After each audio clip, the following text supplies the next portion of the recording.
This week was the first time I actually sort of settled into New York. You know, walking down the street, I'm not like, okay, go, go, go, go, go, you know, so I can relax. And it's good. I mean, the singing, I find, as you know, incredibly hard, and to sort of get over the fear of it, because, you know, the sheer fear of going, okay, there's a high note, there's a high note. Ah! Happiness is a warm gun. Happiness is a warm gun, yes it is. Joe Anderson wasn't a singer, but he had a great voice. He just is so great. He has it there. It's raw, the raw material, and the naturalness of his voice was very important. Mother Superior jumped the gun. Mother Superior jumped the gun. I'm just now starting to discover within Joe as Max what he can do as a singer, and it's really fun. Like Happiness is a Warm Gun is one of the most complicated songs. It's really 4 songs in one, and he has to do it all. And it goes from Mother Superior jumped the gun to happiness. You know, I can't do it.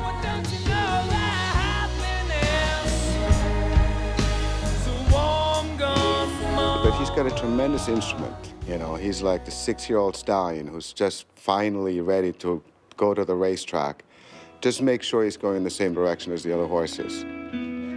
What would you think if I sang out of... You were gonna sing. I thought I was gonna sing. Shut up. He's acting. Ah, he's acting. That was acting. He's convinced it was acting. That was perfect. Because it was so realistic. This is war now. I got a phone call saying, Julie Taymor is doing this movie, and it's an untitled Beatles project. And I said, what? Which one of the Beatles do they want me to play? And she said, no, it's not that sort of thing at all. So I went there was a big dance studio in London called Pineapple, and I went to meet Jules, and we sort of hit it off, really, and so I kind of sang a little bit of the song, and I was sort of in and out in 10 minutes, and that was it. I was like, this is a really bizarre experience, what the hell, but I really liked that lady, she was really cool. It was a very hard one to find someone who actually had the character that Joe brings as an actor. And Joe didn't want to audition for Jude. That was interesting. When I went to London, he auditioned for me, but he said, you know, I'm not that character. I am Max. So even he knew that his own personality would be better suited to that. What do you see when you turn out the lights? I can't tell you, but I know it's mine. And then I got a call to fly out here to New York when I was finishing filming on the last project. And I was out here for 4 days, and sort of immediately we were sparring with various different Judes, and then Jim came in, and that was it. Like I mean, I think he elbowed me in the nose at one point in the middle of a song or something. What would you do if he just went smack like this? And we just were in hysterics, and that was it. Would you believe in love at first sight? Yes, I'm certain that it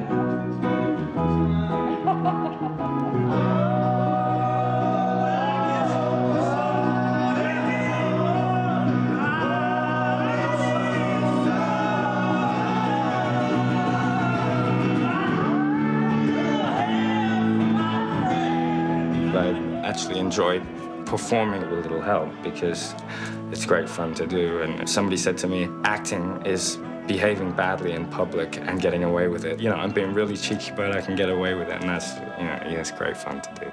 My agent called me, and he said, yeah, there's this girl who got the job. And I said, oh, okay. So I was already in this mellow mood, and he was like, yeah, and her name is TV Carpio. I was like, you jerk. It's so mean. My father was just so happy. He's like, this is my time. This was my time. Let me tell you, but you don't need to rent anything. I'll tell you. Because he's from Texas and Oklahoma, so he has a southern accent when he talks, so he was real proud. He's like, let me tell you about the Beatles. He's like, you know, I was there, and, you know, you should get high with the cast and everything. He was, you got to bond with everybody. You got to shroom. TV, he goes, that is so cool, TV. TV. And there was just silent. That is just so cool. My dad's from the era, and, you know, with the hair, I mean, that's just who he is anyway.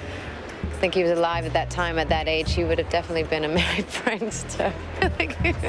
He's so happy, and just for him to be here and be a part of it, I mean, he's just beside himself. It's such a feeling that my love, I can't hide, I can't hide.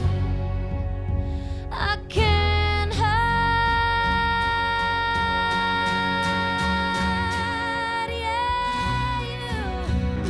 have an amazing gift in your voice alone, and then you have this smile that opens up. Yeah. It's so great. They said you're smiling. I'm smiling when I'm singing. Is that okay? Can you sing?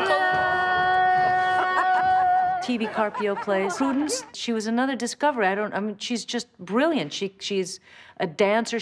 I had Prudence become a skating horse because she could ice skate, and then I thought, well, she'll be the cheerleader. She just won't watch the cheerleader because she's so good physically.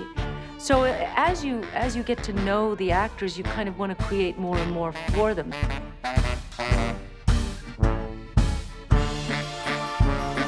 I was an ice skater. It was 8 hours every day, 4 hours before school, 4 hours after school. So that's how they wanted me to rollerblade, which I'm fine with. Inline skating and figure skating, to me, you're on one line, it's easy. Then they're like, no, it's 60s, you can't have rollerblades, you have to have roller skates. Now then, I have bruises all over my legs still from falling, because I have this huge skeletal metal circular hoop skirt with legs that come out of it, with a paper mache horse head that moves with stirrups. And with that corseted to me, roller skating. What? Horses, how do they do that stuff? You gotta give her sugar. She's called Henry. I already broke one of the mock-up horse, the head. I ran into a wall, like straight ran into it and broke the head off. And everyone's like, oh, is the horse okay? I'm like, oh, I'm all right, really. You don't have to ask me. I'm fine. You know, like, it's hard. It's probably, besides dancing naked and being body painted, this is probably the second hardest thing. I don't know. This is Saturday night, 4 o'clock in the morning. We left Prudence a message at 4 o'clock in the morning on Saturday night, and now we're listening to it. What's the message? I think it's me and Evan singing Dear Prudence, but hopefully we'll be singing it a bit better this time. Dear Prudence. I'm always there to make Julie's vision come alive.